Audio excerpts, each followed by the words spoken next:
Hi, you're listening to Carlo Leonessa of Forecasting for Business.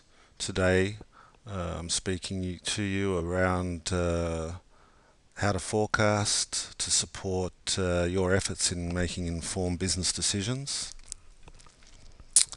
There's a new podcast only recently commenced, and I'd like to bring to you all and all my listeners um, some practical and appropriate preparedness steps based on your own forecasting needs. And I'll bring to you my own style of forecasting and hope that in the near future I'll get questions and examples that I can share with the community as I help you with your specific forecasting. All businesses want to achieve their goals, and important to those goals is mitigating risk of poor outcomes, especially around unpredicted or circumstances and events. Really, part of that preparedness is to understand demand on your services, your market, your expected inputs into your business. And that involves researching and estimation and then taking the appropriate actions. Now, to start with, I'm going to use flu season trending as a good tool for conveying how a forecast might be useful. Uh, I've been using Google flu trends to characterize flu seasons, and in particular, some businesses may find that very applicable in a day-to-day sense. So, look, without further ado, I'll take you through to Google flu trends.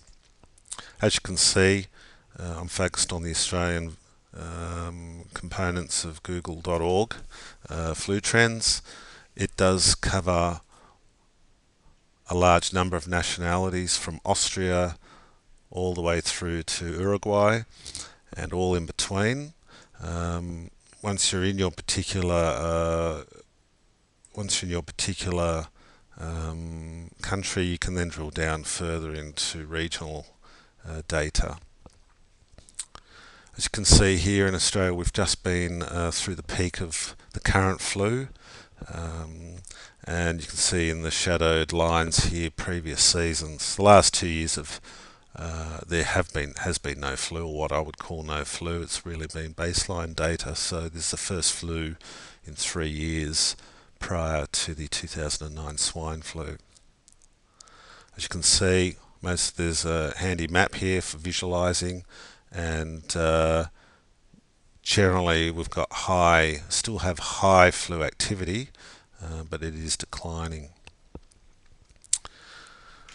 One of the great things about google.org is they actually publish the raw data, which makes it very convenient to then use that to further analyze the data and come to some conclusions which can then be applied to a business type environment. So I'm going to start today with just showing you where this data is, and the first step in making this yours. Look at when you do a forecast without data, you're really just guessing, and there is certainly a model of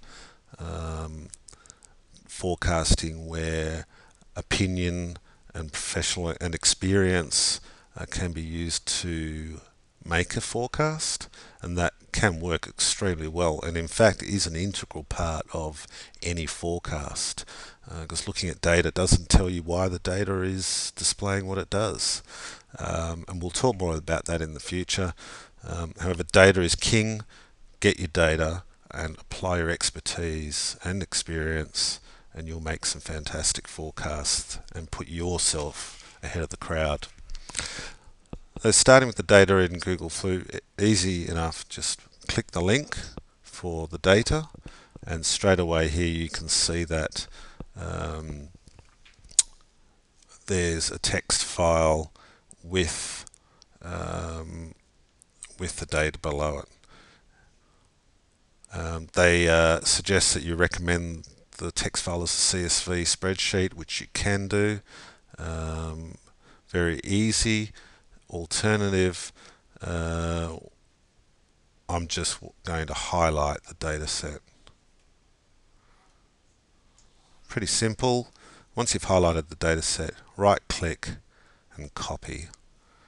Now this you take away and paste into Excel for your next step. Look, we'll take that into the next session and talk more about how we get this data into Excel and how we further process it so that it's usable in a forecasting setting. Thank you for listening today.